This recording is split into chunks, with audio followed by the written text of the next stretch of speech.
അതിഥി വന്നാൽ പിന്നെ എല്ലാം സ്പെഷ്യലാണ്. തിരഞ്ഞെടുക്കൂ അതിഥി മാർവൽ കേക്കുകളും റസ്കുകളും. DG ഫ്രഷ്മാറ്റിക് ലിക്വിഡ് ഡിറ്റർജന്റ് ഒരൊറ്റ കപ്പിൽ അഴുക്കിനെ അലിയിച്ച് കളയുന്ന DG യുവർ 1 കപ്പ് മാജിക്. ഇതിനകത്ത് ഏറ്റവും നല്ല മാടപ്രാവ് ആരായിരുന്നു? 3 മാടപ്രാക്കളും നല്ല ഡയറക്ടർ ആളെങ്ങനെയായിരുന്നു? പുള്ളിക്ക് അറിയാം ഏതൊക്കെ വഴികളിലൂടെ നമ്മൾ പോകുക. വൈകിട്ട് പോകുമ്പോ തന്നെ മനസ്സിലാവും. ഓവറോൾ എല്ലാം വാച്ച് ചെയ്തല്ലോ. ചില കുസൃതികൾ വാച്ച് ചെയ്ത് തന്നെ കണ്ടുപിടിക്കപ്പെട്ടിട്ടുണ്ട്. എന്നിട്ട് എനിക്ക് ഉപദേശം തന്നിട്ടുണ്ട്. വേണമെങ്കിൽ ഞങ്ങളോട് ഷെയർ ചെയ്തു. അത് പറ്റില്ല, അത് കുളുസുഹൃത്തുക്കളാ. ധ്യാൻ ചേട്ടനാണെങ്കിൽ ഇപ്പൊ ഭയങ്കര സ്ലിം ആയിട്ട് ധ്യാൻ ചേട്ടനെ കണ്ട ഇപ്പൊ എത്ര വയസ്സ് പറയും? ഭയങ്കരമായിട്ട് ഭംഗി നല്ല ഫിറ്റ് ആയിട്ടുണ്ടല്ലോ. മുന്നു വാങ്ങിയിട്ടായിരുന്നു. ഭയങ്കര ഒരു ചെറുപ്പക്കാരൻ. പിന്നെ ചെറുപ്പക്കാരൻ തന്നെയല്ലേ. കുറച്ചും കൂടെ നമുക്കൊരു ചുള്ളൻ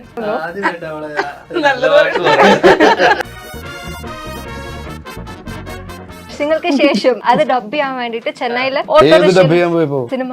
അപ്പൊ അതിനടിയിൽ കുറെ കമന്റ്സ്. 8,000 അടിയിലാ. ഞാനൊരു ഫംഗ്ഷന് പോയപ്പോഴേ ഭയങ്കര സൈലന്റ് ആയിട്ട് ഫംഗ്ഷൻ നടക്കും. അപ്പൊ മൈക്ക് വാങ്ങിയിട്ട് ഞാൻ 2 ഡയലോഗ് അടിച്ചു. പക്ഷെ ഞാൻ എന്നെ സ്റ്റേജിൽ നിന്ന് ഇറക്കി. പെട്ടെന്ന് തീർന്ന എല്ലാം പോവാൻ അവിടെ നിൽക്കണ്ട. ഉടലിന്റെ സമയത്ത് എനിക്ക് ഇദ്ദേഹത്തിനോട് എനിക്ക് ഭയങ്കര ദേഷ്യമായിരുന്നു. എനിക്ക് ആരും ഡിസ്റ്റർബ് വേണ്ട, ഞാൻ എവിടെയെങ്കിലും മാറിയിരിക്കും. ഈ സെറ്റ് ഇങ്ങനെ മാറിയിരിക്കേണ്ട അവസ്ഥ വന്നിട്ടുണ്ടോ? അങ്ങനെ മാറിയിരിക്കും. ഒരു വണ്ടിയുടെ അകത്താണ് മാറിയിരിക്കും. ആ വണ്ടി ദിവസം അടുത്തോണ്ട് പോയി. അയ്യൻ അറേബ്യയുടെ വിശേഷങ്ങൾ പറയാൻ ഇന്ന് എന്റെ കൂടെ എത്തിയിരിക്കുന്നത് അതിന്റെ ഡയറക്ടർ MA നിഷാദ് ചേട്ടൻ, the very gorgeous Durga Krishna and നമ്മുടെ മലയാളത്തിലെ thug kings Shine Tom Chacko and Dhyan Sreenivasan. Hi, welcome to Behind Words. അടുത്ത നമുക്ക് നമ്മുടെ ഡയറക്ടർ സാറിനോട് ചോദിക്കാം, സെറ്റിൽ എങ്ങനെയായിരുന്നു? അങ്ങനെ ഭയങ്കര സ്ട്രിക്റ്റ് ആയിരുന്നോ അതോ വളരെ ലീനിയന്റ് ആയിട്ടുള്ള ഡയറക്ടർ ആണോ? കാരണം ഇവര് രണ്ടുപേരും ഷൈൻ ചേട്ടനും ധ്യാൻ ചേട്ടനും ഭയങ്കര തഗ്ഗിന്റെ ആൾക്കാരാണ്. ഉർവശി ചേച്ചി പറയുകയും ചെയ്തു ഷൈൻ ചേട്ടനാണെങ്കിൽ അടങ്ങിയിരിക്കത്തില്ല, ഭയങ്കര ഹൈപ്പർ ആക്റ്റീവ് ആണെന്ന്. അപ്പൊ എങ്ങനെയുണ്ടായിരുന്നു സെറ്റില്? അവരെ നല്ല മാടപ്രാവുകളായിരുന്നു. ഒരു ശല്യം ഇല്ലാത്ത, നന്നായിട്ട് അഭിനയിച്ച് നന്നായിട്ട് ബിഹേവ് ചെയ്ത് സെറ്റ് മുഴുവൻ ഭയങ്കര ത്രില്ലായി. താങ്കൾ നേരത്തെ സൂചിപ്പിച്ചോടെ തക് കിങ്സ് ആണ് ഇവർ രണ്ടുപേരും. അതോടൊപ്പം തന്നെ ഏറ്റവും നന്നായിട്ട് ഇതിലെ സെഹറ എന്ന കഥാപാത്രത്തെ ദുർഗാകൃഷ്ണയും അവതരിപ്പിച്ചു. അപ്പം ഫുള്ളി സാറ്റിസ്ഫൈഡ് ആണ്? Oh definitely. ഇതിനകത്ത് ഏറ്റവും നല്ല മാടപ്രാവ് ആരായിരുന്നു? 3 മാടപ്രാക്കളും നല്ലതായിരുന്നല്ലേ. ആസ് എ ഡയറക്ടർ ആളെങ്ങനെയായിരുന്നു? സ്ട്രിക്റ്റ് ആയിരുന്നു, അതായത് കാട്ടാളൻ രീതിയായിരുന്നു, അതോ പാവം സ്നേഹമുള്ള, നേരത്തെ പറഞ്ഞ പോലെ സ്നേഹമുള്ള ആളായിരുന്നു? അതായത് നമ്മള് ചില ദിവസങ്ങളിൽ രാവിലെ വളരെ ക്രൂഷ്യൽ ആയിട്ടുള്ള കറക്റ്റ് ടൈമിൽ വന്ന് ലാൻഡ് ആവും.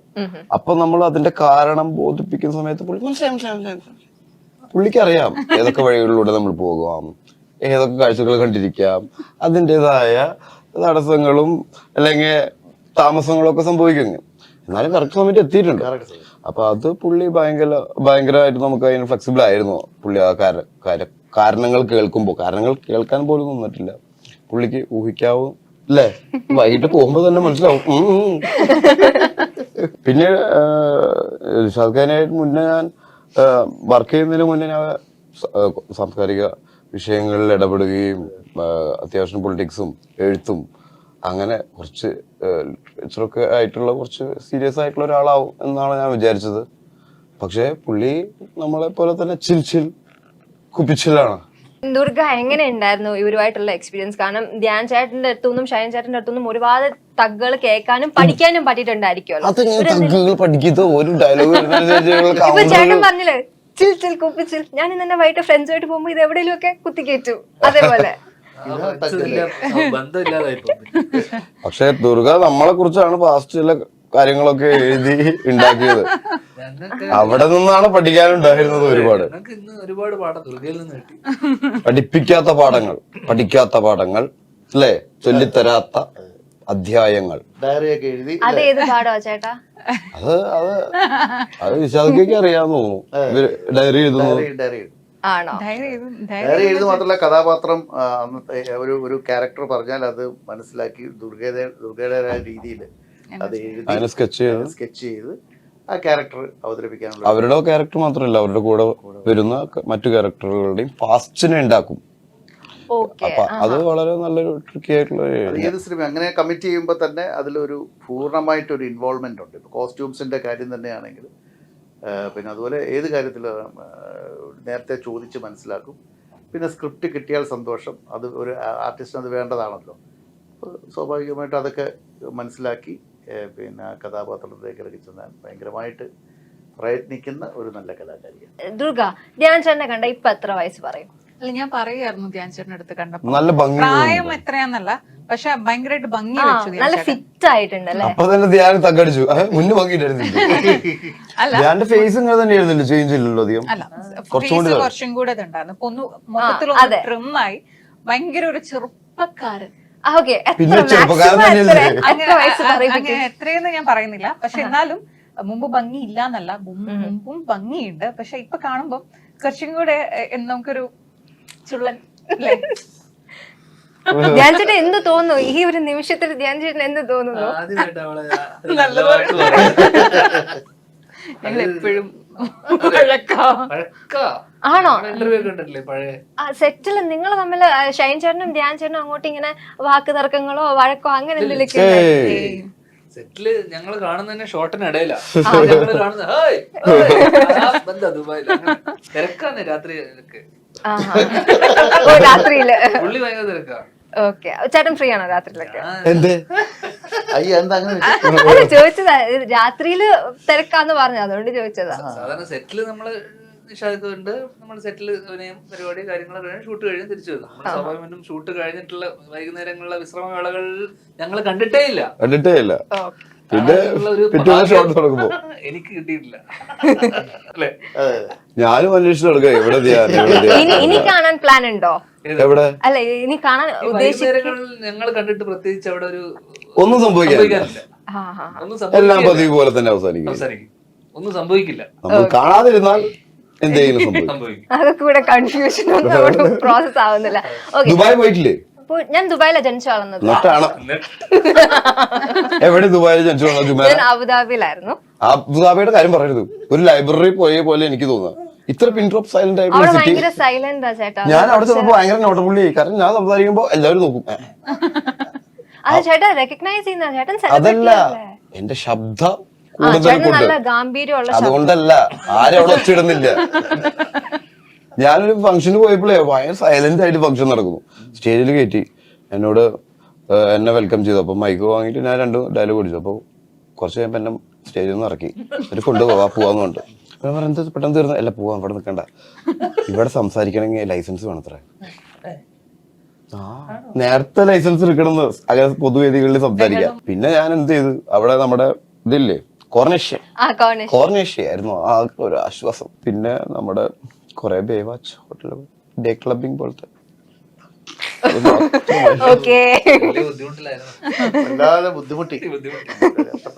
കുറച്ചധികം. Okay, Durga for example imagine. Okay, ഇവർക്ക് രണ്ടുപേർക്കും ദുർഗയോട് ചെറിയ ക്രഷ് ഉണ്ട്. ആരെ അക്സെപ്റ്റ് ചെയ്യും? ആരോട് ഓക്കെ എന്ന് തിരിച്ചൊരു ക്രഷ് തോന്നുന്നു? രണ്ടുപേരും എന്റെ ടൈപ്പ് അല്ല. ആണല്ലേ? ആദ്യമേ മനസ്സിലായിരുന്നു. നിങ്ങൾ തമ്മിലുള്ള ഒരു ഐസ് ബ്രേക്ക് എപ്പോഴായിരുന്നു? ഐസ് ബ്രേക്ക് ഞങ്ങൾ ഒരു കൂൾ ഡ്രിങ്ക്സ് കുടിക്കാനായി ചെന്നപ്പോ 3 പേരും കൂടെ ഐസ് ബ്രേക്ക്. ഓക്കെ, ധ്യാൻ ചേട്ടാ. ഐസ് ബ്രേക്കും ഇമാജിനേഷനും കൂടുന്നുണ്ട്. ഓക്കെ, ധ്യാൻ ചേട്ടാ, ഇവരാണെങ്കിൽ ഇൻസ്റ്റഗ്രാമിൽ ഭയങ്കര വൈറൽ അയക്കുന്ന ഒരു വീഡിയോ ആണ്, വിനീതേട്ടൻ അടുത്ത് പോസ്റ്റ് ചെയ്തതാണ്. ധ്യാൻ ചേട്ടൻ ഷോർട്സ് ഇട്ടുകൊണ്ട് ഓട്ടോയിൽ പോയി വർഷങ്ങൾക്ക് മുൻപിൽ ഡബ് ചെയ്യാൻ പോകുന്നത്. വർഷങ്ങൾക്ക് ശേഷം അല്ല, വർഷങ്ങൾക്ക് ശേഷം അത് ഡബ് ചെയ്യാൻ വേണ്ടിട്ട് ചെന്നൈയില് വർഷങ്ങൾക്ക് ശേഷം സിനിമ. ഓക്കെ, അന്നാണെങ്കിൽ ചേട്ടാ, അപ്പൊ അതിനടിയിൽ കൊറേ കമന്റ്സ് വീഡിയോയ്ക്ക് അടിയിൽ കുറെ കമന്റ്സ്. ചേട്ടനാണെങ്കിൽ വിനീതേട്ടന്റെ പ്രൊഡക്ഷൻ കോസ്റ്റ് കുറയ്ക്കാൻ വേണ്ടിയിട്ടാണോ എന്നൊക്കെ ചോദിച്ചിട്ട്, സത്യത്തിൽ എന്തായിരുന്നു? എന്തിനാണ് ഓട്ടോയിൽ പോകേണ്ടി വന്നത്?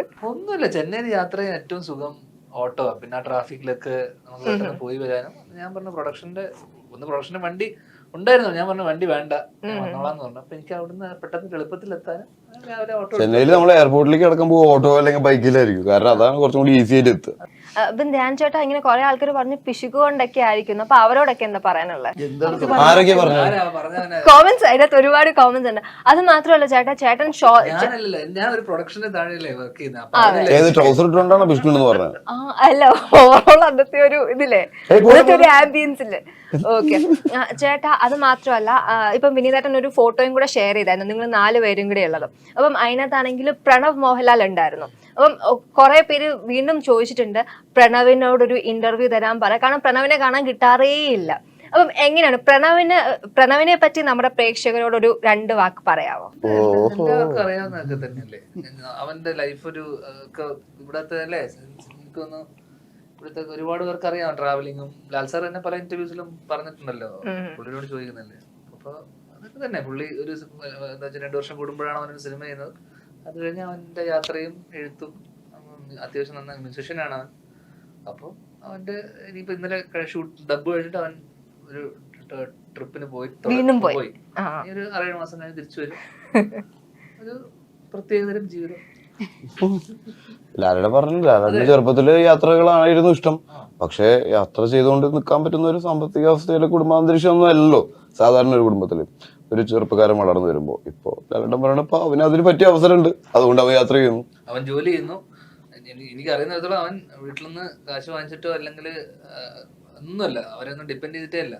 അവൻ ജോലി ചെയ്യുന്നു, അവൻ ജോലി ചെയ്ത് കിട്ടുന്ന കാശ് കൊണ്ടാണ് അവൻ ട്രാവൽ ചെയ്യുന്നത്. ഏറ്റവും മിനിമൽ ആയിട്ട് വളരെ ലോ കോസ്റ്റിൽ എന്ന് വെച്ചാൽ, ഞാൻ പറഞ്ഞ അവൻ കഴിഞ്ഞ എപ്പോഴും ഒരു ഫുൾ ഇന്ത്യ ടൂറോ എപ്പോഴും അടിച്ച സമയത്തൊക്കെ എന്ന് വെച്ച് കഴിഞ്ഞാൽ വളരെ ഏറ്റവും കുറഞ്ഞ ജനറൽ കമ്പാർട്ട്മെന്റ് തൊട്ട് ഏറ്റവും അവിടുത്തെ സ്റ്റാർ ഹോട്ടലിലെ താമസം ഒന്നുമല്ല. പുള്ളി വളരെ മിനിമലായിട്ട് മിനിമം പരിപാടിക്കകത്ത് ഒരു ബജറ്റ് ഫ്രണ്ട്ലി ട്രിപ്പാ പുള്ളിയുടെ. അപ്പൊ അതൊക്കെ ഭയങ്കര ഒരു അങ്ങനെ ഒരു ട്രാവലർ ഭയങ്കര ഒരു അതവൻ എക്സ്പീരിയൻസ് ചെയ്യണമെന്നുണ്ടായിരിക്കാം. ചിലപ്പോ അവൻ അത് ചെയ്തിട്ടുണ്ടായിരിക്കില്ല. സാധാരണ ലൈൻ ബസ്സിൽ കയറി, ഓട്ടോയിൽ കയറി, അല്ലെങ്കിൽ ചെറിയ സ്ഥലത്ത് താമസിക്കും. കാരണം ലാലേട്ടന്റെ കൂടെ താമസിക്കുന്ന സമയത്ത് മോനായിട്ട് ജനിക്കുന്ന സമയത്ത് സ്വാഭാവികമായിട്ടും ലാലേട്ടൻ പോകുന്ന സ്ഥലങ്ങളിലായിരിക്കുമല്ലോ പോകുന്നത്. എല്ലാ സ്ഥലങ്ങളിലേക്കും എത്താൻ പറ്റില്ല. അപ്പൊ അവനെ സംബന്ധിച്ച് അവന്റെ സ്വപ്നങ്ങൾ അങ്ങനെയൊക്കെ ആയിരിക്കും, അവന്റെ ഇൻട്രസ്റ്റിംഗ് എക്സൈറ്റിംഗ് ഏരിയകൾ. ഓക്കെ, നിഷാദ് ഏട്ടാ, ഉർവേശി ചേച്ചി ആണെങ്കിൽ ഈ ഇടയ്ക്ക് സ്റ്റേജിൽ വെച്ച് പറഞ്ഞിരുന്നു ഷൈൻ ചേട്ടൻ പെറ്റാണെന്ന്. അപ്പൊ ഇവര് തമ്മിൽ എങ്ങനെയുണ്ടായിരുന്നു? അതായത് ധ്യാൻ ചേട്ടൻ എന്താ ആ ഗ്രൂപ്പിലോട്ട് കൂട്ടിയില്ലേ, വിഷമം തോന്നിയോ? അല്ല, പെറ്റാന്ന് പറഞ്ഞു ധ്യാൻ ചേട്ടനെ പറ്റി. ധ്യാൻ ചേട്ടൻ മകനല്ലേ? ആഹാ, പക്ഷെ സ്റ്റേജിൽ വന്നിട്ട് ഷൈൻ ചേട്ടനെ പറ്റി അല്ല, എന്തെങ്കിലും പ്രശ്നങ്ങളുള്ളവരെയല്ലേ നമ്മള് പിടിക്കുകയും അനുസരിപ്പിക്കുകയും ചെയ്യുള്ളൂ അല്ലേ? അപ്പോഴല്ലേ അങ്ങനെയല്ലേ പറ്റുള്ളൂ. എന്താ പറഞ്ഞിരുന്നത്, ലൊക്കേഷനിൽ ഭയങ്കര ഓട്ടം ചാട്ടമായിരുന്നു, ഭക്ഷണം കഴിക്കില്ല. അപ്പൊ അങ്ങനെയുള്ള ആളുകളെയല്ലേ നമുക്ക് തിരുത്താൻ പറ്റുള്ളൂ അല്ലേ? ഒരു ക്ലാസ്സിൽ ഒരു വികൃതി കുട്ടി ഉണ്ടാകുമ്പോ ആ കുട്ടീനെ കുറച്ച് സ്പെഷ്യൽ അറ്റൻഷൻ കൊടുക്കും. അങ്ങനെ കിട്ടിയതാണ്. ചേട്ടൻ ഇതെല്ലാം ഓവറോൾ ഇങ്ങനെ എല്ലാം വാച്ച് ചെയ്തോണ്ട് ചേട്ടന് കറക്റ്റ് അറിയാമല്ലോ കറക്റ്റ് എന്താണ് സംഭവിച്ചത്. അതെ, ഓവറോൾ എല്ലാം വാച്ച് ചെയ്തല്ലോ. ചില കുസൃതികൾ വാച്ച് ചെയ്ത് തന്നെ കണ്ടുപിടിക്കപ്പെട്ടിട്ടുണ്ട്, എന്നിട്ട് എനിക്ക് ഉപദേശം തന്നിട്ടുണ്ട്. അത് ഓർമ്മയുണ്ടോ? പിന്നെ വേണമെങ്കിൽ ഞങ്ങളോട് ഷെയർ ചെയ്തോ. അത് പറ്റില്ല, ഞങ്ങളുടെ സീക്രട്ട്. കുസൃതിയൊക്കെ കേൾക്കാൻ നമുക്ക് ഇഷ്ടമാണ്. അതൊക്കെ കുളുസൃതികളാ. അപ്പൊ തീർച്ചയായിട്ടും ഈ സിനിമയിൽ ഇവരെല്ലാവരും ഞാൻ നേരത്തെ സൂചിപ്പിച്ചോടെ നല്ലോണം അഭിനയിച്ചു. ഒരു ഹോംലി ഫീൽ ആയിരുന്നു. എന്നാലും ഞങ്ങളെ കൊണ്ട് ദേഷ്യം പിടിച്ച സിറ്റുവേഷൻ, അങ്ങനെ ദേഷ്യം പിടിപ്പിക്കേണ്ട സിറ്റുവേഷൻസ് വന്നിട്ടുണ്ടോ? എല്ലാവരും കാമായിരുന്നു? അല്ലല്ല, ടെൻഷൻ ഉണ്ടാവും സ്വാഭാവികമായിട്ടും. ബസ് എടുക്കുന്ന സമയത്ത് മാത്രമല്ല, പല സമയത്ത് ഒരു 10 മണിക്ക് ഷോട്ട് റെഡിയാവുമ്പോ ഒരാളെ മാത്രം കാണാൻ ഇങ്ങനെ അതാരാ ചേട്ടാ ആ ഒരാള്? ഞാനത് പറഞ്ഞു തീർക്കാം അവസരത്തിൽ ഐസ് ബ്രേക്ക്.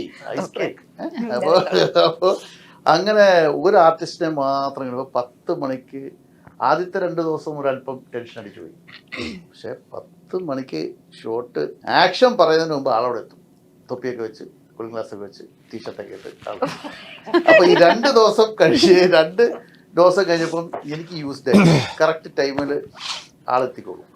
അപ്പൊ ക്ലൈമാക്സിന്റെ ഒക്കെ ആ സമയത്തൊക്കെ ആയപ്പോൾ ഒരു ബസ്സിന്റെ ഷോട്ടുണ്ട്. ആ ബസ്സിന്റെ ഷോട്ട് എല്ലാ ആക്ടേഴ്സും ഉണ്ട്. അപ്പൊ ഈ പറഞ്ഞ തൊപ്പി വെച്ച ആളെ കിട്ടുന്നില്ല.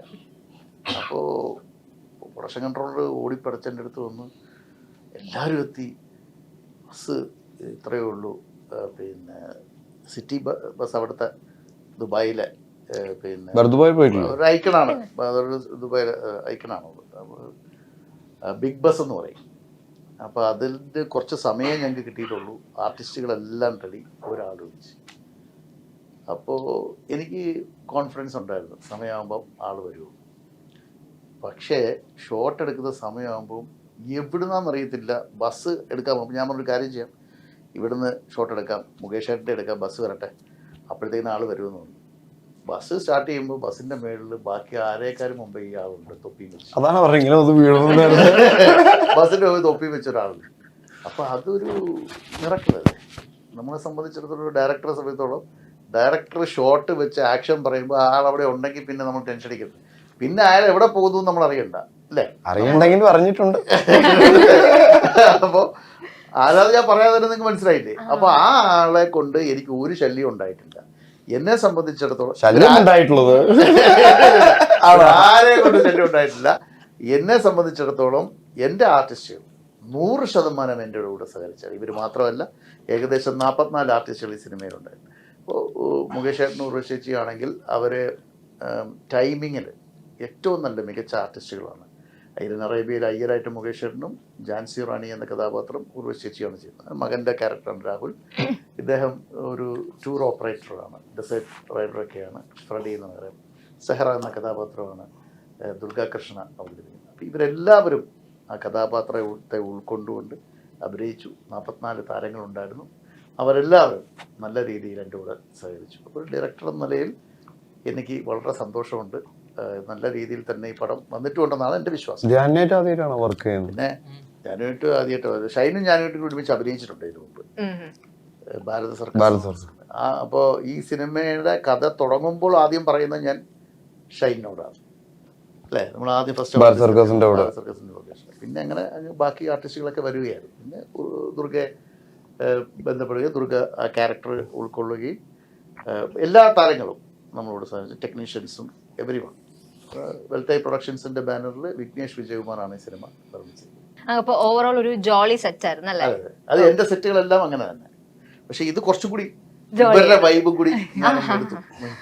അടുത്ത പടത്തിലും ഷൈനുണ്ട്, ധ്യാനെ ഞാനിപ്പോ സോപ്പിട്ടോണ്ടിരിക്കുകയാണ്. കാരണം ഇവരുടെ ഒരു ടീം എനിക്ക് ഒരുപാട് പോസിറ്റീവ് വൈബ് തരുന്ന ടീമാണ്. അപ്പോൾ എനിക്കുള്ളൊരു എൻ്റെ ഡിഫക്റ്റും നല്ലതും ആളുകൾ പറയുന്നത്, ഞാൻ കുറച്ച് ആർട്ടിസ്റ്റുകളുമായിട്ട് അടുപ്പമായി കഴിഞ്ഞാൽ പിന്നെ എല്ലാ സിനിമകളിലും അവരുമായിട്ട് സഹകരിക്കാനാണ് എനിക്ക് താല്പര്യം. അങ്ങനെയൊന്നും പാടില്ല. നിരന്തരം വന്നിട്ടുണ്ടോ സിനിമകൾ അടുപ്പിച്ച്? നമ്മൾ സുധീർ കലവൻ എല്ലാ പടത്തിലും ഉണ്ടല്ലോ. ഓക്കെ, മിക്കവാറുള്ള ആളുകളൊക്കെ മിക്കവാറും എല്ലാ പടം. അപ്പോൾ എനിക്ക് ഭയങ്കര കംഫർട്ടബിളാണ് ഈ ആർട്ടിസ്റ്റുകളെല്ലാം. അവർക്ക് ഞാനും അങ്ങനെയാണെന്നാണ് എൻ്റെ വിശ്വാസം. അപ്പോൾ സ്വാഭാവികമായിട്ട് അങ്ങനെ ഒരു ടീമായിട്ട് പോകാൻ ആഗ്രഹിക്കുന്ന ഒരു ഡയറക്ടറാണ്. ദുർഗ എന്നാണെങ്കിലും ഇവരുള്ള സെറ്റ് എന്നാണെങ്കിലും എന്തെങ്കിലും നല്ല അടിപൊളി ജോക്സും കാര്യങ്ങളും ഇൻസിഡൻസ് ഒക്കെ സംഭവിക്കുമല്ലോ. ഒരു നല്ല മെമ്മറി ഷെയർ ചെയ്യാവോ? ഞാൻ ലൈക്ക് ഷൂട്ടിംഗ് സമയത്ത്, ഇപ്പോൾ വർക്ക് നടക്കുന്ന സമയത്താണെങ്കിലും ഇപ്പോൾ ബ്രേക്ക് ആണെങ്കിലും ഞാൻ ഈ ഒരു ജോളി ഇതിനകത്തേക്ക് ഞാൻ പോകില്ല. ഞാൻ കുറച്ചൊന്ന് വേറെ. പക്ഷെ എന്നാലും എനിക്ക് ഓർമ്മയുണ്ട്, നമ്മളൊരു കോഫി ഷോപ്പിൽ ഇരുന്നിട്ട് നമ്മൾ ഡയാന ചായ കുടിക്കാൻ സമ്മതിക്കാത്തത് ഓർമ്മയുണ്ടോ? വൈകിട്ട് 4 മണിക്കടി ഷൈൻ ചേട്ടന്റെ കുറെ കുസൃതികളുണ്ടായിരുന്നു.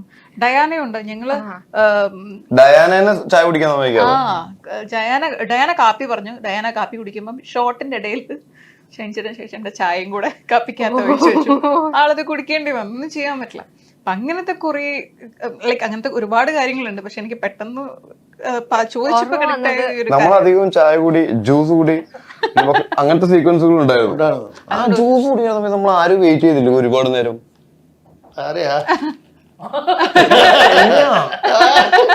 ഞാൻ അപ്പുറത്ത് പറയുന്നത് ഞാൻ വെയിറ്റ് ചെയ്ത് അല്ല, ഒരു സീനില് പ്രത്യേകിച്ച് ഒരു ചായ കുടിക്കുന്ന ഈ സീക്വൻസിൽ ഞാൻ സ്ക്രിപ്റ്റ് പറഞ്ഞു കൊടുത്തു ഇവർക്കെല്ലാം. പക്ഷെ ഇവര് അത് ഇംപ്രവൈസ് ചെയ്തു ആ സീൻ. അതിൽ ഷൈനും ധ്യാനും നല്ല പങ്കുണ്ട്.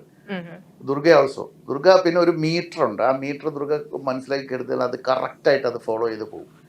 പക്ഷേ ഷൈൻ എന്ത് ചെയ്യുന്നു പറഞ്ഞാൽ ഷൈൻ്റേതായ ഒരു ശൈലി അവിടെ പിന്നെ കീപ്പ് ചെയ്യുകയും അല്ലെങ്കിൽ പുതിയൊരു ഒന്ന് ഇംപ്രവൈസ് ചെയ്തു. അതിനോടൊപ്പം തന്നെ ധ്യാനും. അപ്പോൾ ആ സീൻ ഓർമ്മയുണ്ടോന്ന് അറിയത്തില്ല, മറ്റേ ആ സീക്വൻസിൽ അത് ജ്യൂസ് കടയില്ല, ജ്യൂസ് കടയില്ല, അതിന് മുമ്പ് നൈറ്റ് സീൻ. അതാണ് ചായക്കടയുടെ. ഇതിപ്പോ ഈ പറഞ്ഞ സീൻ ദുർഗ ഇപ്പൊ പറഞ്ഞ ദയാനയുടെ ഇതിലേക്ക് ചായ കൊടുത്ത. അപ്പൊ അതൊക്കെ ഒരു അത് ആ ആർട്ടിസ്റ്റുകൾ ഒരു സീനിലേക്ക് ഇൻവോൾവ് ചെയ്യുമ്പോൾ അവരുടെ കോൺട്രിബ്യൂഷനും കൂടി നമ്മൾ എടുക്കണമല്ലോ. അതൊക്കെ ആ രീതിയിലൊക്കെ കുറെ ഫണ്ണി മൊമെന്റ്സ് ഒക്കെ ഉണ്ടായിട്ടുണ്ട്. ഫണ്ണിയാണ്, ഇവർക്ക് അത്ര ഫണ്ണി ആയിരിക്കില്ല, കാരണം ഇത്രയും തിരക്കുണ്ട് ചുറ്റും. ഈവനിങ് ടൈം എന്നൊക്കെ പറഞ്ഞു കഴിഞ്ഞാൽ അത് നല്ല തിരക്കായിരുന്നു. പിന്നെ ആലോചിക്കുമ്പോ ഫണ്ണി ആയിരിക്കും അല്ലേ, ഷൂട്ടൊക്കെ കഴിഞ്ഞ് സിനിമയൊക്കെ വന്ന് കഴിഞ്ഞ് ആലോചിക്കുമ്പോ. കാണുമ്പോൾ അതിലൊരു ഫിലിപ്പൈനി ലേഡി അഭിനയിച്ചിട്ടുണ്ട് ഷൈൻ്റെ കൂടെ, എന്റെ റോസ് എന്ന് പറഞ്ഞാൽ ഞങ്ങളുടെ പ്രൊഡ്യൂസറിന്റെ വിഘ്നേഷിന്റെ ഓഫീസിലെ വെൽത്തായിലെ ഒരു സ്റ്റാഫാണ്. പക്ഷെ അത് വെരി ഗുഡ് ജോബ്, നന്നായിട്ട് പെർഫോം ചെയ്തു. അവര് nice ആയിട്ട് ചീത്ത പറഞ്ഞിട്ട് പോയി. അതെ, അല്ല അങ്ങനത്തെ സീനായിരുന്നു. ഓ അങ്ങനെ. അവരും ഡബ് ചെയ്തു ഇവിടെ വന്നോ? അല്ല അവിടെ ദുബായ് ഡബ് ചെയ്തു. ദുബായിൽ ഡബിങ് ഉണ്ടായിട്ട് ഡബ് ചെയ്തു. ഇനി ആരെങ്കിലും അവിടെ ഡബ് ചെയ്യണ്ടോ? അങ്ങനെയാണ് ഞാൻ ദുർഗ, ഉടലിനകത്തും ധ്യാൻ ചേട്ടൻ ഉണ്ടായിരുന്നു. അപ്പം നമ്മളിപ്പം ചില ആക്ടേഴ്സായിട്ട് വർക്ക് ചെയ്ത ആ ഒരു സ്ട്രോങ് ക്യാരക്ടർ നമ്മുടെ മനസ്സിൽ നിൽക്കും. അപ്പം ധ്യാൻ ചേട്ടൻ അന്നത്തെയും ഇന്നത്തെയും ധ്യാൻ ചേട്ടൻ തമ്മിൽ എന്തെങ്കിലും വ്യത്യാസം വന്നിട്ടുണ്ടോ? പഴയ പോലൊക്കെ തന്നെ. അങ്ങനെയല്ല, ക്യാരക്ടർ മാറുന്നതിന്റെ കുറച്ചുകൂടി serious പടമല്ലേ? ധ്യാൻ ശ്രീനിവാസൻ എന്നും ഒരേപോലെ തന്നെ. ഞാൻ പരിചയപ്പെട്ടതിന് അന്ന് തൊട്ട് എനിക്കറിയുന്ന ധ്യാൻ ശ്രീനിവാസൻ ഒരേപോലെ തന്നെയാണ്. ക്യാരക്ടർ മാറുമ്പം അതിനകത്ത് കിരൺ, ഇതിനകത്ത് രാഹുൽ. അത് ഭയങ്കര ഇന്റൻസ് പടമായിരുന്നല്ലേ അത്. അതിനകത്ത് വേറെ തന്നെ ഒരു മൂഡായിരുന്നു. അല്ല ആ സമയങ്ങളിൽ ഷൂട്ടിംഗ് വേളകളിലും ഈ സീരിയസ് മൂഡ് പിടിച്ചിട്ടാണോ ഇരിക്കുക? അതോ ഞാൻ ഒന്നിച്ചിരുന്നിട്ടില്ല. അതെന്താ? കാരണം അവളുടെ മൂഡ് ക്യാരക്ടർ കയറി കഴിഞ്ഞാൽ പിന്നെ ക്യാരക്ടറാണ്. ഞാൻ ആ സമയത്ത് വേറൊരു മൂഡിലായിരുന്നു. ധ്യാൻ ചേട്ടൻ കട്ട് പറഞ്ഞു കഴിഞ്ഞാൽ ഭയങ്കര ജോളി. അപ്പൊ എന്റെ അടുത്ത് തമാശയൊക്കെ പറയുമ്പോൾ എനിക്ക് ദേഷ്യം വരും. ഭയങ്കര കലിപ്പിലായിരുന്നു ആ സമയത്ത്. എന്നോട് എനിക്ക് ചെയ്യുന്ന സമയത്ത് എന്നോട് വന്നിട്ട് പറയുകയും ചെയ്തു, ഞാൻ ഇങ്ങനെ എനിക്ക് നിങ്ങളെ കണ്ണിന്റെ കണ്ടൂടെ എന്ന് പറഞ്ഞു. നമ്മളെങ്ങനെ ചില ഫ്രണ്ട്ഷിപ്സ് ഒക്കെ അങ്ങനെയല്ലേ, നമുക്ക് ആദ്യം കാണുമ്പോൾ നമുക്ക് ഒട്ടും ഇഷ്ടപ്പെടത്തില്ല. നമ്മൾ വിചാരിക്കും എന്ത് ജാടയാണെന്നൊക്കെ. ജാടയൊന്നുമില്ല. അല്ല, ഇതിനു മുമ്പ് ഞങ്ങൾ വർക്ക് ചെയ്തിട്ടുണ്ട്. പക്ഷെ ഉടലിന്റെ സമയത്ത് എനിക്ക് ഇദ്ദേഹത്തിനോട് എനിക്ക് ഭയങ്കര ദേഷ്യമായിരുന്നു. ക്യാരക്ടർ കാരണം അത് എനിക്ക് ആ ഒരു ക്യാരക്ടർ, ഞാൻ ഷൈനി ആയിരുന്നു. കട്ട് പറഞ്ഞു കഴിഞ്ഞാലും ഞാൻ ഷൈനി ആയിരുന്നു. അപ്പൊ ഇദ്ദേഹം ഭയങ്കര തമാശയാ. ഇദ്ദേഹത്തിന് ഒപ്പരിക്കും എനിക്ക് ദേഷ്യം വരും. അപ്പൊ ഞാൻ ഒപ്പരിക്കില്ല. ഞാൻ കംപ്ലീറ്റ് സിനിമയിൽ ഞാൻ മാറിയിരിക്കും. എന്നെ ആരും ഡിസ്റ്റർബ് വേണ്ട, ഞാൻ എവിടെയെങ്കിലും മാറിയിരിക്കും. ഈ സെറ്റിൽ ഒരുമിച്ച് ഇരിക്കുകയോ അങ്ങനെ മാറിയിരിക്കേണ്ട അവസ്ഥ വന്നിട്ടുണ്ടോ? ഞാൻ യൂഷ്വലി അങ്ങനെ മാറിയിരിക്കും. വണ്ടിയുടെ അകത്താണ് മാറിയിരിക്കും. ആ വണ്ടി ദിവസം അടുത്തോണ്ട് പോയി. ബാക്കിൽ ഇത്രയും ആൾക്കാരുണ്ടായിരുന്നു. അങ്ങനെയല്ല, ഞങ്ങള് വണ്ടിക്കകത്തിരിക്കുക, ഞാനും വേറെ 2 ആർട്ടിസ്റ്റുകളും കൂടെ ഉണ്ട്. ഡെസേർട്ടിലാണ്, നല്ല ചൂടുണ്ട്. അപ്പൊ നമ്മള് വണ്ടിക്കകത്തിരിക്കുന്നത്. ഞങ്ങൾ നോക്കുമ്പോണ്ട് ഈ അത്രയും ചൂടത്ത് കുടയൊന്നും ഇല്ലാതെ ഒരാൾ റോട്ടിൽ കൂടെ നടന്നു പോന്നു. അപ്പൊ ഞങ്ങള് ഷൂട്ട് തുടങ്ങാറായെന്ന് പറഞ്ഞിട്ടുണ്ട്. അപ്പം കൂടെയുള്ള ഒരു ആർട്ടിസ്റ്റ് വീണിച്ച് ചെയ്യാൻ തോന്നുന്നു. ഷൈൻ ചേട്ടനെ വിളിച്ച് എങ്ങോട്ടാ പോകുന്നത്, കയറി ഇരിക്കുന്നു പറഞ്ഞു. ആള് കയറി ഇരുന്നിട്ട് ഞാൻ വണ്ടി എടുത്തോട്ടെ ചോദിച്ചു ഡ്രൈവറുടെ അടുത്ത്. അപ്പൊ ഒന്നും വേണ്ടെന്ന് പറഞ്ഞപ്പം എന്നെ ഒരു സ്ഥലത്ത് കൊണ്ടുവിടാം. എവിടെയോ പോവാനോ, ഫ്രണ്ടിന്റെ അവിടെ റിസോർട്ട് ഉണ്ട്, മരുഭൂമിയിൽ റിസോർട്ട് ഉണ്ട്. റിസോർട്ടിൽ പോവാനോ, ഉണ്ടാക്കിയിട്ടുള്ള ഒരു ചെറിയ റിസോർട്ട്. ഡ്രോപ്പ് ചെയ്തിട്ട് വരാൻ പറഞ്ഞു. ഞങ്ങൾ വെച്ച് അടുത്തെങ്ങനെ വരയ്ക്കാൻ. ഞങ്ങള് ഷോട്ടിനെ വിളിച്ചു, ഞങ്ങളത് പെട്ടു. ഷൈൻ ചേട്ടൻ പോയി. ഷൈൻ ചേട്ടൻ പിന്നെ ഞങ്ങള് ജ്യൂസ് കഴിച്ചാൽ വിളിച്ചോണ്ടിരിക്കുക, വാ കഴിച്ചിട്ട് പോകാൻ കഴിച്ചു. ഞങ്ങൾ അവിടെ വിളിച്ചോണ്ടിരിക്കുക. അന്ന് ഭയങ്കര ടെൻഷൻ അടിച്ചു. ആള് ഞങ്ങളെയും കൂട്ടി പോയി. പിന്നെ കാറിലേക്ക് വിളിച്ചിട്ടില്ല. ഞങ്ങള് മുഖം തിരിച്ചു വെക്കും, കാണാതെ. പക്ഷെ അങ്ങനത്തെ റിസോർട്ട് കണ്ടിട്ടില്ലല്ലോ മുന്നേ. ഇല്ല, നമ്മളന്ന് ഷൂട്ട് ചെയ്ത അവിടെയാ. നല്ല റിസോർട്ടായിരുന്നു. പക്ഷെ ഞങ്ങള് ടെൻഷൻ കാരണം വിളിച്ചായിരുന്നു, പക്ഷെ പോകാൻ പറ്റിയിട്ടില്ല. അയ്യർ ഇൻ അറേബ്യയെ പറ്റി നിങ്ങൾക്ക് എന്താണ് പറയാനുള്ളത്? അശ്വനും എല്ലാരും പറഞ്ഞോ? മകൻ പറയട്ടെ. അച്ഛനെ മകൻ മുകേഷ് ചേട്ടനുണ്ടോ? നമ്മളിന്ന് മിസ് ചെയ്യുന്ന രണ്ടുപേരും അവരെ രണ്ടുപേരുമാണ്. ഈ സിനിമയെ കുറിച്ച് മെയിൻ ക്യാരക്ടേഴ്സ് ആണ് നമ്മുടെ മുകേഷ് ചേട്ടനും മുർവേഷി ചേച്ചിയും. പറഞ്ഞ പോലെ ഒരു സെറ്റയർ. അവിടെ മോനായിട്ട് എങ്ങനെ ഉണ്ടായിരുന്നു? അവരിങ്ങനെ പാമ്പർ ഒക്കെ ചെയ്യുമായിരുന്നു. അതെ, അങ്ങനെ പ്രസവിച്ച് ഉണ്ടാക്കി മോനല്ലോ.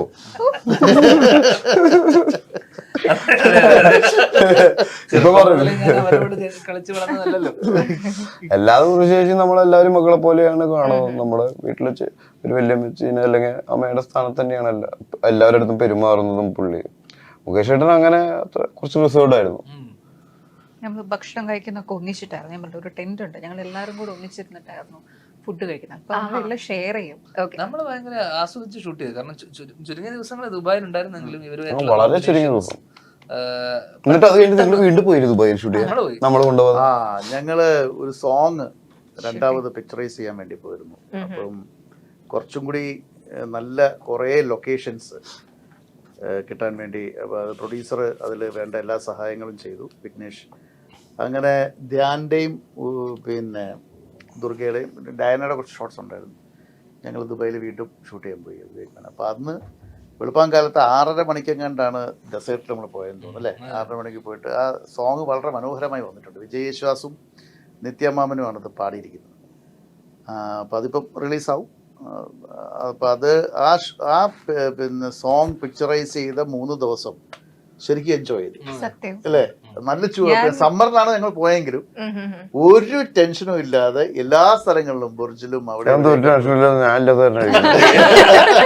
അങ്ങനെയല്ല. പക്ഷെ എനിക്കും പേഴ്സണലി ഫസ്റ്റ് ഷെഡ്യൂളിനേക്കാളും കൂടുതൽ ഞാൻ എൻജോയ് ചെയ്തത് സെക്കൻഡ് ഷെഡ്യൂൾ ആയിരുന്നു. പക്ഷെ ഷൈൻ ചേട്ടനെ മിസ് ചെയ്തു. സെക്രട്ടറി ചേട്ടാ ഷൈൻ ചേട്ടൻ അവിടെ ശരിക്കും മിസ് ചെയ്തു. അവിടെ മിസ് ചെയ്തു. ഞാൻ വരാതെ നമ്മള് പറയുന്നുണ്ടായിരുന്നു ഷൈൻ അന്ന് വരാൻ പറ്റാത്ത സാഹചര്യമായിരുന്നു. ഷൈൻ ഹൈദരാബാദിലായിരുന്നു. ഒരു തെലുങ്ക് പടത്തിന്റെ ലൊക്കേഷൻ അല്ലെ ആയിരുന്നു. ഞാൻ വിളിച്ചിരുന്നു, ഡാഡിയെ വിളിച്ചിരുന്നു, ഒക്കെ വിളിച്ചു. ആദ്യം ഷൈൻ ചേട്ടന് നല്ല വിഷമമുണ്ട്. ആ സോങ്ങിൽ ആ ഗ്രൂപ്പിന്റെ സോങ് ആയിട്ടായിരുന്നു അത് ഇനീഷ്യൽ പ്ലാൻ അല്ലേ. എന്നിട്ട് അതിനകത്ത് ഷോർട്സിലുണ്ട്. അങ്ങനെ ചെയ്തിരിക്കുന്നത് സത്യം. അങ്ങനെയാണ് നമ്മൾ ആദ്യം പ്ലാൻ ചെയ്തത്. പിന്നെ ധ്യാനും വേറെ പടങ്ങളുടെ ഇതുണ്ടാകും. അങ്ങനെ ഒരു ഡേറ്റ് വന്നപ്പോൾ ഞങ്ങൾ അപ്പം തന്നെ അത് പോയി എടുക്കായിരുന്നു. വിവേക് മേനോനാണ് അത് ക്യാമറ കൈകാര്യം ചെയ്ത് മനോഹരമായി ചെയ്യുകയും. അയ്യരൻ അറേബ്യയ്ക്ക് വേണ്ടി ഞങ്ങളെല്ലാം വെയിറ്റിംഗ് ആണ്. So all the very best. February 2 ആണ് അയ്യരൻ അറേബ്യ തിയേറ്റേഴ്സിൽ വരുന്നത്. അപ്പം ഈ ഒരു February 2 അയ്യർ ഇൻ അറേബ്യ തിയേറ്റേഴ്സിൽ വരുന്നത്. ഈ ഒരു എനർജറ്റിക് ക്രൂ ആണ്. So please go and do watch. Thank you so much. Thank you. Athidhi വന്നാൽ പിന്നെ എല്ലാം സ്പെഷ്യലാണ്. തിരഞ്ഞെടുക്കൂ അതിഥി മാർവൽ കേക്കുകളും റസ്കുകളും. DG Freshmatic liquid detergent ഒരൊറ്റ കപ്പിൽ അഴുക്കിനെ അലിയിച്ച് കളയുന്ന DJ, your 1 cup magic.